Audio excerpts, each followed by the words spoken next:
Thank you for standing, folks. Please be seated.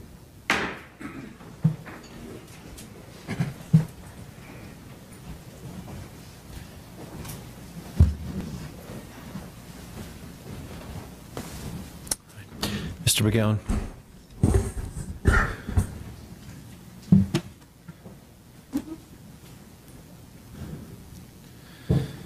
You don't need a weapon in your hand to be a threat to someone's life. You don't need a weapon in your hand to be a threat to someone's life, especially if your BAC is a .285, you have Xanax in your system, and you're charging downhill at somebody, especially if you're tackling someone on hard pavement, trying to get their gun. Stephen waited until the last moment before he pulled the trigger on the shots that hit Mr. Brew. You heard from the medical examiner that Mr. Brew was within 2 feet. You know from the measurements that they took at the scene that that hill was 11 feet in length and a 2 feet elevation. Mr. Brew was charging downhill at Stephen, and he got within 2 feet before Stephen pulled the trigger. He waited until the last moment. He did not have any choice at that point. That's where he's defending himself. It's not the 90 feet he walks from his car. We'll get to that in a moment. He's defending himself from a lethal threat because he's got someone charging downhill at him, actually 2 people. And if he doesn't pull that trigger, they are going to tackle him and take that gun. And you know that because even after he demonstrated that he would use lethal force to protect himself, they still tackled him to try and get that gun. That's how brazen these guys were.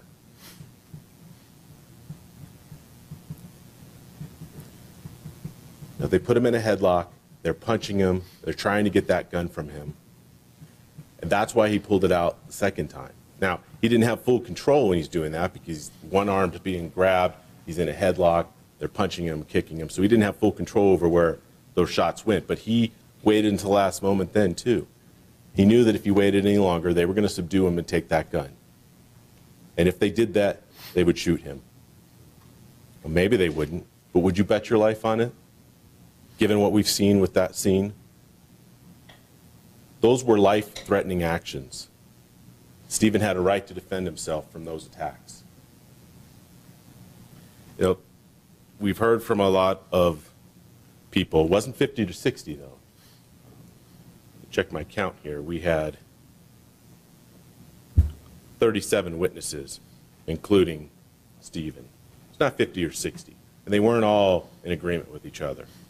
Okay? Everyone was all over the place. Unfortunately, your job is to try and piece together exactly what happened based on everyone's perceptions of what they told you happened. Some of which we know were people just not telling the truth. Some of it is just the shock and the adrenaline of what's going on. Perceptions of what happened clearly weren't accurate, and that's on both sides. But I'll go through piece by piece, and you'll see where there are consistencies. But the Delta Chi's clearly not being honest with you. No. I mean, it starts from the beginning. They said it was just a gathering. There's a couple of them that admitted a party, but they said this is just a casual, usual Thursday night. If what happened that night was their example of a casual Thursday night, Flagstaff should go on lockdown when they decide to have a party. This was not a casual Thursday night. And if it was their usual Thursday night, that just shows you how aggressive these guys are. They were wasted and up to no good when they encountered these 3 freshmen on Franklin. We heard from Peering that when the moment came that he was running into the Mountain View parking lot, it was just Colin and 3 guys. Of course, that's not what he told the police, and we know that's not the truth. Every other witness described many more guys out there, but Peering wants you to believe that he just came running out there to help his friend and then got shot for it. But we know that's not what happened. We know that he was out there from the start. And he took this stand and he lied to you and said that he just came running out at the last moment when Colin got shot. What he told the police that night, when things were fresh in his mind about what happened and he didn't have a year and a half to think about things, was that he was running up to calm Brew down. And at that moment, as he's running up, he jumps the bush, and that's when he got shot. Tries to tell you that he ran after the shots. But he told the police he ran and jumped that bush as he was getting shot. And that was before Brew was shot. He was running up to calm Brew down. That's what he told the police.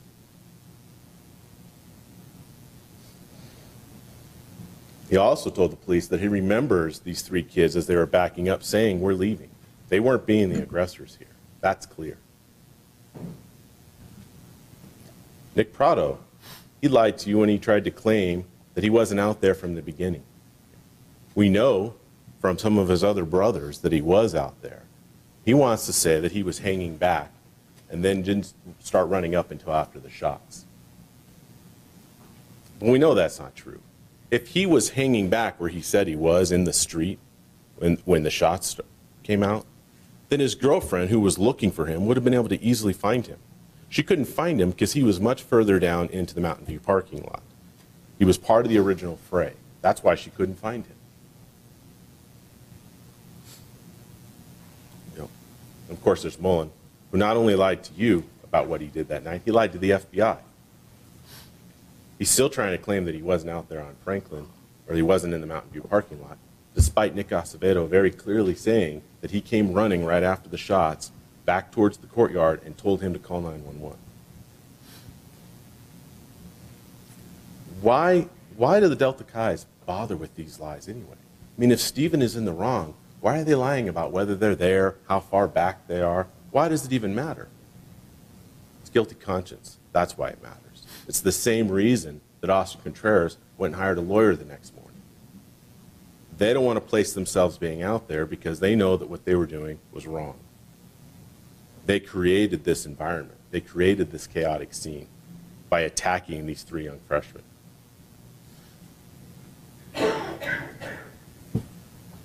No, if these guys were the Boy Scouts that the state wants you to think they were, then why did they chase them after Contreras punched Stephen? If Brew is the peace-loving guy that they've tried to claim, then why didn't he say, "Whoa, Austin, what are you doing, man? Leave these kids alone. Hey, sorry, man, this guy's out of line. Let me get your glasses for you." Did they do that? No. This mob chases them. They weren't done.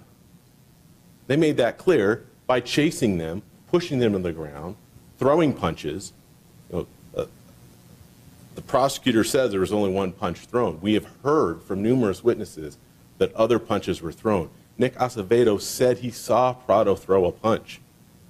That wasn't on the sidewalk. I mean, that wasn't out in the Franklin Street. That was on the sidewalk.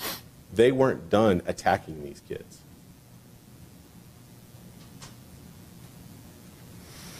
Even worse, though, than the Delta Chi's not being honest with you is the state. It's the state's duty to seek justice and go follow the truth. And they didn't do that here. They have tried to paint the picture in one particular direction. And of course, I mean, that's what lawyers do. But they have gone too far by hiding witnesses. Why didn't they call Mullen? They knew last year that he lied to the FBI. They knew he was out there because all of his brothers were putting him out there. But they just ignored that. They could have called him. They could have had him explain himself. He had no good explanation, so they just tried to wipe it under the rug. Same thing with Amanda Conrad. I mean, she was a friend of all of theirs, but we had to call her because they didn't want you to hear that she clearly saw Stephen pointing in the air with his gun. They want you to think that he was aiming on those second round of shots. But there's plenty of evidence to show that's just not the case. And they hide witnesses that contradict their theory of the case. There's another thing they didn't really quite level with you about. If we could pull up Exhibit 317, just push this button.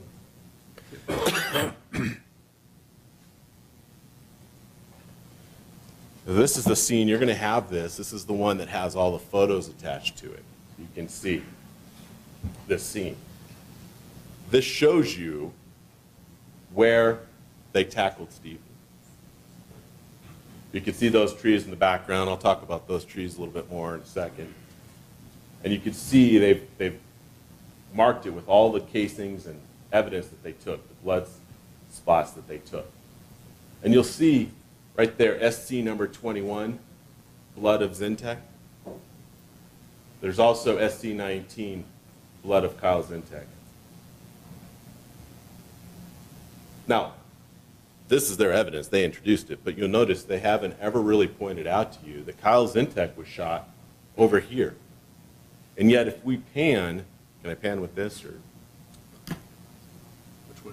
Pan towards courtyard, please. That's good. If we pan, we see that is the corner where he fell, over by those boulders. When you saw that, they demonstrated the photos there too. So you can see Zintek was shot in that corner and ran. Why haven't they really brought that up? I mean, they're not necessarily hiding it. It is their evidence, but they certainly haven't emphasized it at all for you. Didn't talk about it once this morning. Why is that? Because Zintek testified that he only went a couple steps and then he fell. And the evidence clearly contradicts that. Now, it could just be his perception that he thinks he's going 2 feet, but with the adrenaline, he went clearly much further than that. That's fine. It doesn't mean Zintek's lying. But it is important because they want you to think that he was shot in the back as he's running away. The reality is he was right there surrounding Stephen with all the other guys. He was part of the scrum. And he told the police that he was going towards Stephen to take the gun. That's why Stephen couldn't wait any longer, because not only did he have one guy in a headlock, another guy grabbing his arm, some guys punching and kicking him, but he had more guys coming. He knew there were more guys coming. Zintek was one of those guys. And unfortunately for Zintek, he got hit by bullets when Stephen finally got his gun free and started to try and shoot up in the air. When he started firing those shots, he's on the ground. And he's lifting, if we can pan back to that corner, please. He's on the ground there in that first parking spot, the one that doesn't have the lines in it. They collected a lot of blood from that scene, by the way. They didn't have any of that analyzed. Would have shown you that that's where Stephen was tackled. I mean, you might remember from the opening in this case, they didn't mention anything to you about tackling. They said he was punched once way over in the street, and that was the only physical altercation ever. You now know that's not true. But when he was tackled there, you recall he had kneeled over to give first aid. He had holstered the gun. At that point, he's not a threat to anyone. He's holstered the gun. There have been plenty of people at that point yelling at him, running up to him. Pletke and Volpa ran up to him. He pointed the gun at Jacob. He pointed the gun at plenty of people and did not fire because they weren't a threat. He was able to assess that and realize they're not a threat. Then he put the gun away, told Jacob to call 911, and started to give aid to Brew. And I can understand why the Delta Chi's wouldn't take kindly to Stephen trying to give aid. That's why they pushed him away. But he's facing Colin. He's facing Mountain View. He's pushed back and tackled there. And when he's finally able to break free and decides he needs to shoot in the air to get these guys to disperse, not shoot at particular people, but shoot in the air, he goes to put his arm back, and that's how he ends up hitting Kyle Zintek, who's behind him. Zintek saw it coming, and so he was able to turn. But this isn't a case where he was running and was way down the way when he got shot in the back. Stephen certainly didn't aim at him. Same thing with Nick Prado. Nick Prado is standing right over him there when he gets shot. He's not aiming at him as well. He can't aim because he's got guys tackling him. He's got a guy has him in a headlock. They're grabbing his arm. He doesn't have full control of the gun at that moment. Now, I want to switch over to our photos here.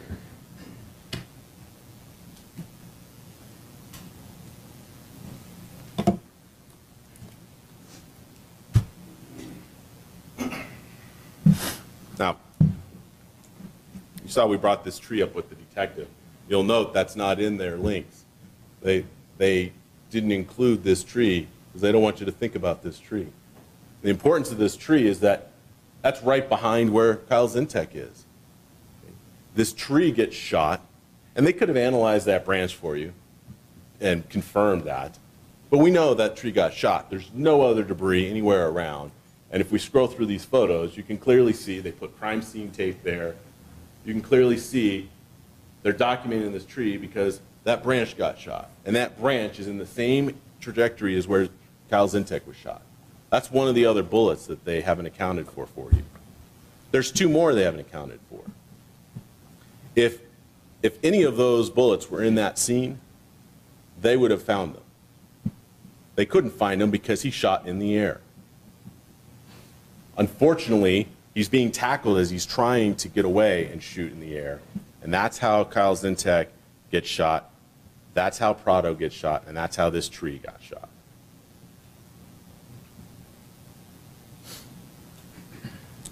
You know, the prosecution has brought up the 90 feet over and over again.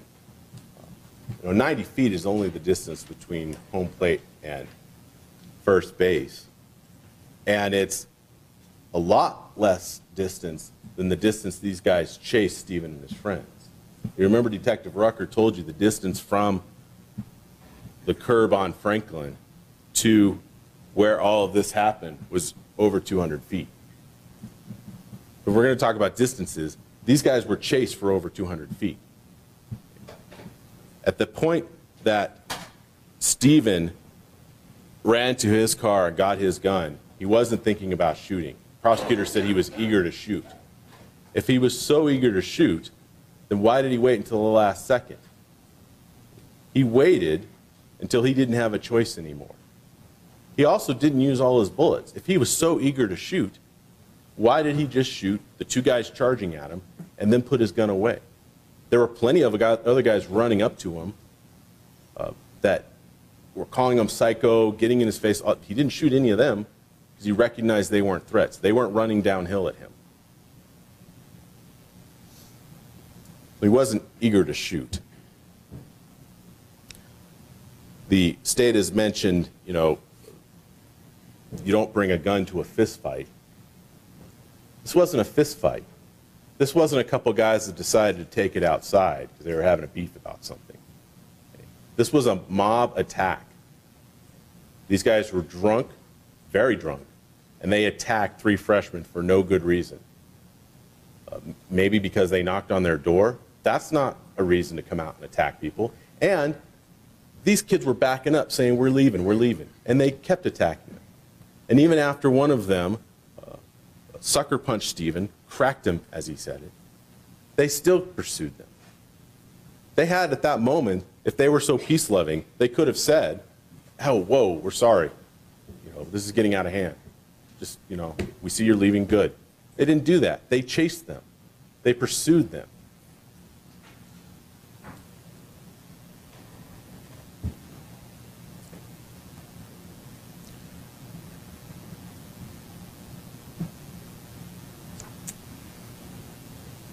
It's unfortunate, but it was immediately necessary when Brew was charging down that hill for Stephen to shoot. And same thing for Nick Peering. If he didn't shoot at that point, they would have tackled him. And who knows what would have happened next. He doesn't have to wait and see what's going to happen next. And frankly, we know what would have happened next. Because even after he demonstrated that he would protect himself with lethal force, these guys still tackled him and tried to get his gun.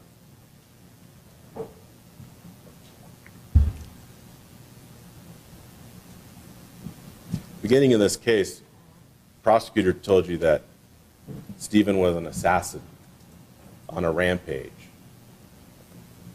Assassins don't use flashlights. Assassins don't announce that they have a gun and wait. Plenty of guys recognize that he had a gun. You've heard, oh, we didn't hear anyone say that Bruce said he was going to kill. We didn't hear anyone say that Stephen said he had a gun. Well, some people did say they heard that. And many people, in fact, every witness said that they heard lots of yelling and screaming, and they couldn't really make out what was said. Okay? The state has to prove this case beyond a reasonable doubt. They have to prove to you that those statements weren't made. And it's reasonable to infer that these statements were made because there's lots of statements being made and no one rules anything out. No one says, he definitely didn't say that because he definitely said this. Most of them said, I don't know what was being said. It was crazy out there. There was yelling and screaming and words on both sides, and I don't know what was said. Which means you can't conclude that he didn't say, I'm going to kill you, or that Stephen didn't say, I have a gun.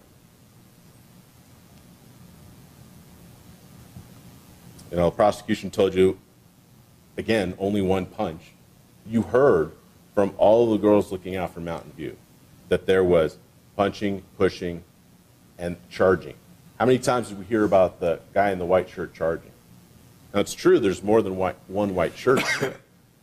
The prosecutor made a point of admitting Nick Acevedo's shirt because it was white. I don't know if that means they're trying to claim now that he was the one charging. Clearly, that's not the case. He had always said that he was hanging back. And like many of his friends, unlike them, I think he really meant that he was hanging back.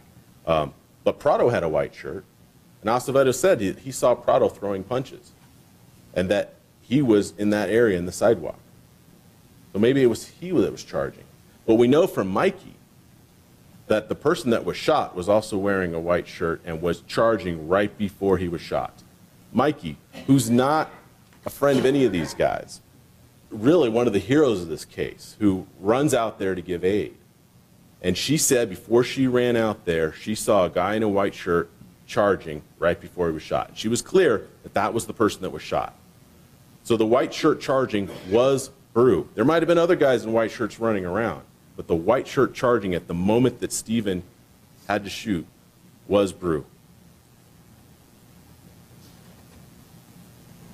You know, described Epletke as a hero in this situation for trying to get the gun. Might be understandable that he's thinking he needs to do that, but the moment that he does that, Stephen has put the gun away. He's bending over to give first aid. He's yelling out to call 911.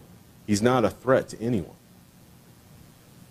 And tackling him, unfortunately, made this tragic situation much worse. And, you know, Chase Jones had no trouble getting Stephen to just put his gun down, walked right up to him, tapped him on the shoulder and said, hey, man, it's all right. I'll watch your gun. I'll make sure this guy that's lurking over here isn't going to take it. And Stephen put it down. That's all it took. He didn't have to be tackled and put in a headlock. They didn't have to disarm him at that moment. He put the gun away.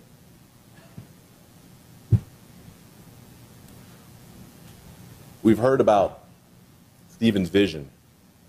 I know 4 of you have glasses.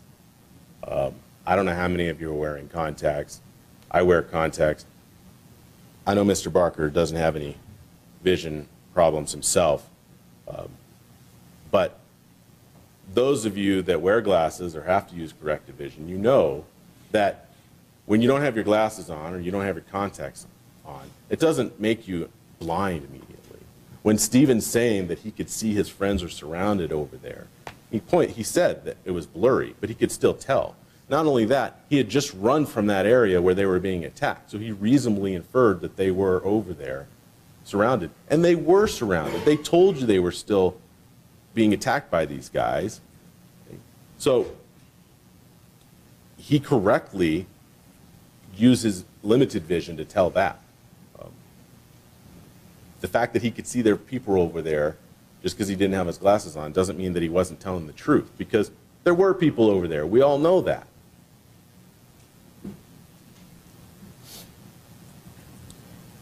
Now, Stephen was consistent throughout his interrogation. Obviously, he had a misperception of how far he walked up to that group. He thought it was only 5 to 10, 15 feet, and we know that it was further than that. But he was consistent throughout that. He didn't waver. He didn't change his story with the police. They went over it with him 4 times. That was his perception. I mentioned that before, and I'll go over some other examples of perceptions that were just wrong. Doesn't mean they're lying. There are plenty of perceptions that the Delta Chi's had that were just wrong. Doesn't mean they're lying. There's other things they told you that make it clear they were lying. You know, he talked about how these guys were huge, and you saw and put up the heights of the individuals.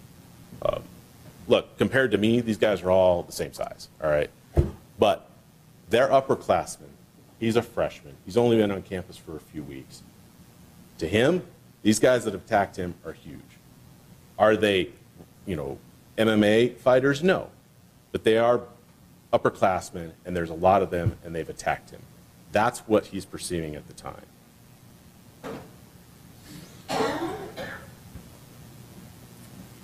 The other thing is, when we look at these photos, we've been looking at that Leica scan the whole trial. That was all done in daylight. And it's very important to remember that this scene at the time was a lot darker. Okay. Even Exhibit 353, the video that we just saw that shows was taken at night, it has multiple flashlights all over the place. All those officers are further illuminating that area. So when you look at that exhibit, it's even brighter than it really was at the time.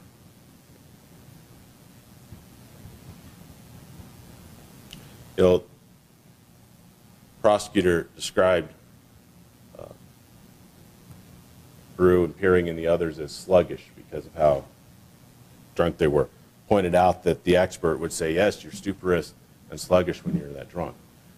You all know from your own lives what an aggressive drunk is like, right? It's scary, right? They can move fast when the adrenaline kicks in. Right?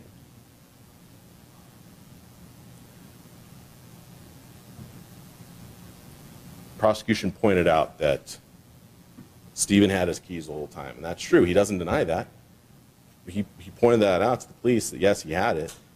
He just, at the time, under the pressure that he was under, couldn't find his keys. They weren't where he normally kept them. It's like a bad movie scene where you can't find your keys to start the car. That's what he was going through at the time. When we see it on the movie, it's just so cliche now. But in real life, it's terrifying. So why didn't he just call the police? He told you he only had 1% on his phone. And he knew he only had 1% because he had just previously tried to call Hunter Todd.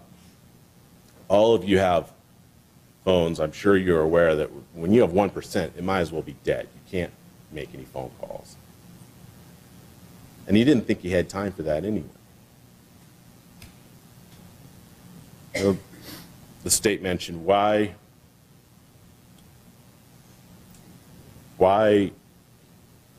if Peering and Brew were both running at Stephen, was Peering shot second? Well, it's because he was further back. He didn't start the same spot as Brew. He was further back when he ran up.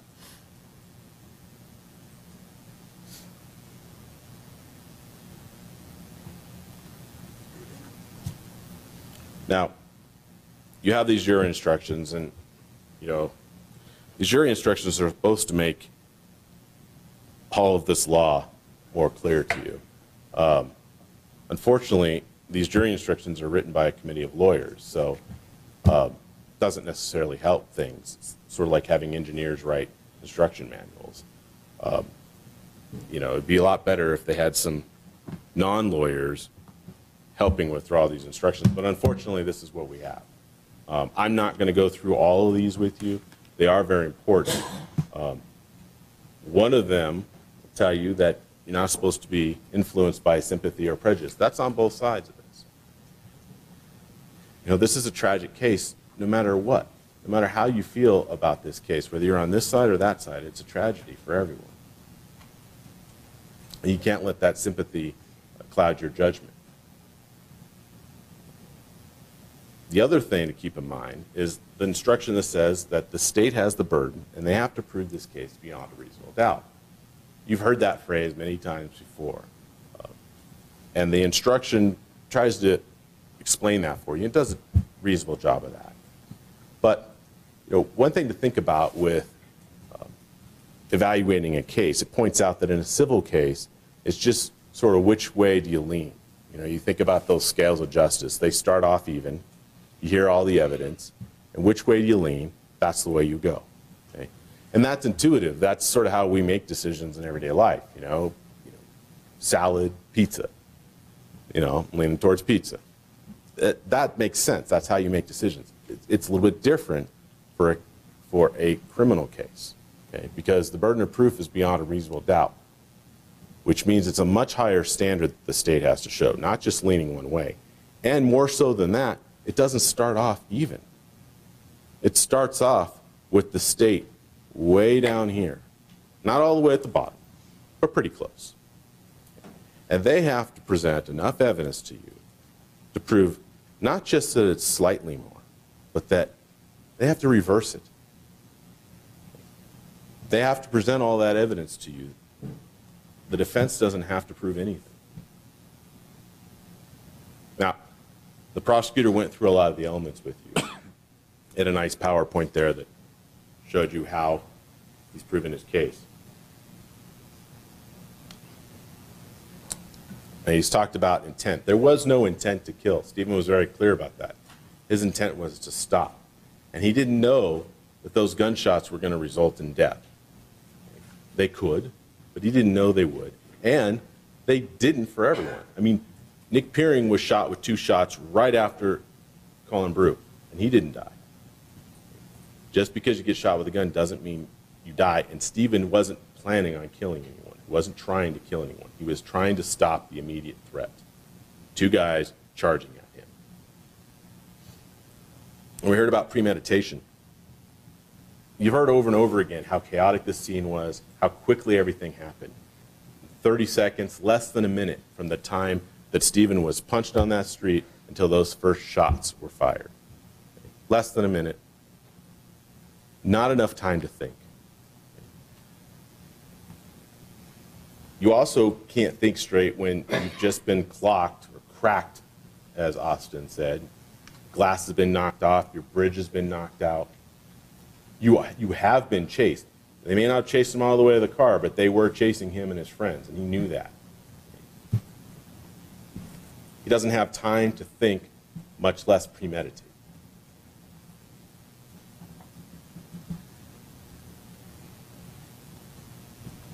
Stephen also wasn't being reckless. What he did wasn't a gross deviation from what another would do. He actually showed incredible restraint on the circumstances. Given how scared he was, given the attack, he could have fired a lot more shots, but he didn't do that. He showed a lot of restraint.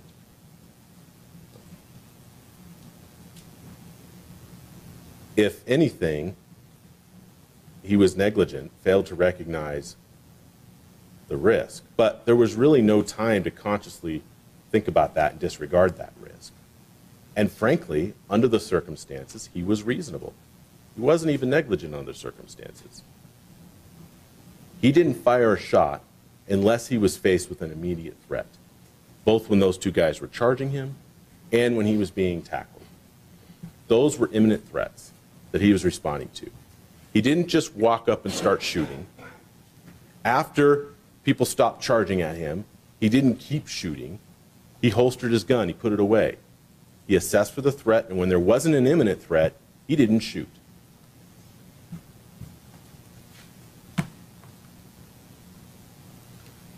He was operating under intense fear, a fear that the Delta Chi's instilled in him.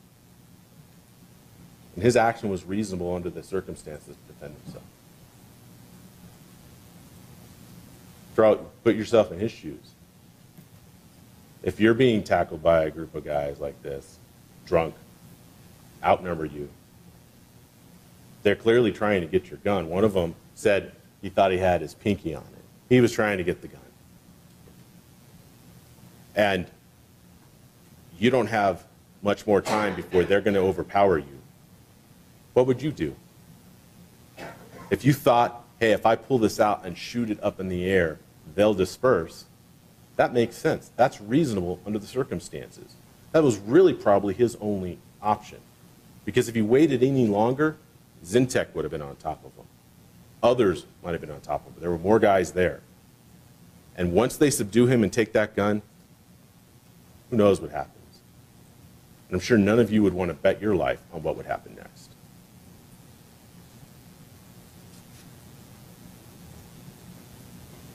These also aren't assaults because it's not intentional and he's not being reckless. We just went over that.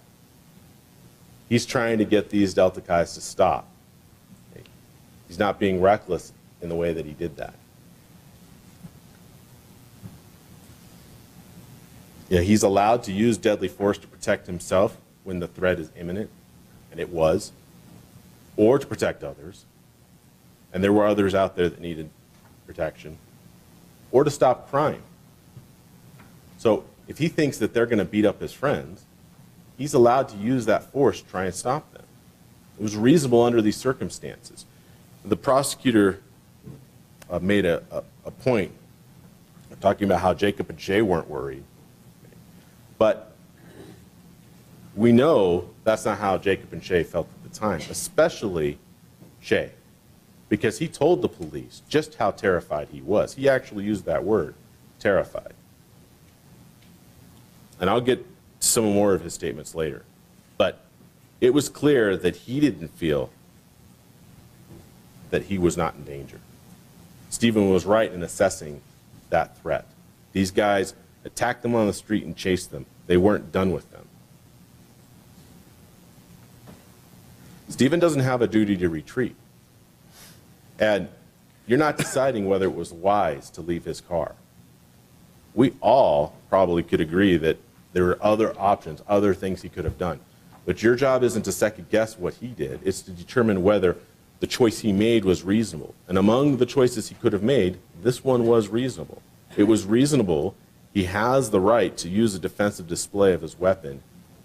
So when he walks up there, he's not breaking the law by brandishing his gun, trying to get these guys to leave. And if they had left, if no one had charged him, none of this would have happened. It's only because in that moment that they charged him that he now has the lethal force he has to use, because he's now facing that imminent threat. If they hadn't charged him and he had shot, it'd be a whole different situation. But that's not what he did. He went up there, he said, back off. We don't know exactly what he said, okay? But he definitely announced, and he told them to back off. He even used the light to try and scare them away. Unfortunately, that didn't work. They still attacked him. And at that moment, as they're barreling down that hill, he had no other choice. He doesn't have a duty to retreat at that point. He can stand his ground in that moment. And trying to retreat in that moment would have been a mistake. They're going downhill. They've got the advantage. There's two of them. If he tries at that point to run, they are going to tackle him. And then they're going to get his gun. He didn't want to take that chance. He had to stop them. He doesn't have a duty to announce that he has a gun either. He did. Many clearly knew that he had a gun, but he doesn't have a duty to announce that. There's nothing in the law that says he has to announce that he has a gun. And this wasn't just verbal provocation. We've heard about that he can't use this force on verbal provocation alone. This wasn't just verbal provocation. If we look at the sort of whole scene, it's clear that there was assaults from the beginning, but even in that moment, it wasn't just verbal provocation. They were charging at him. That's a physical act. If all they did was stand back and say, I'm going to kill you, and then he shot, that would be a problem for Stephen. But that's not what happened. He charged at him. So it's not just verbal provocation. It doesn't frankly matter what Colin Bruce said. It's the fact that he charged at Stephen in that moment.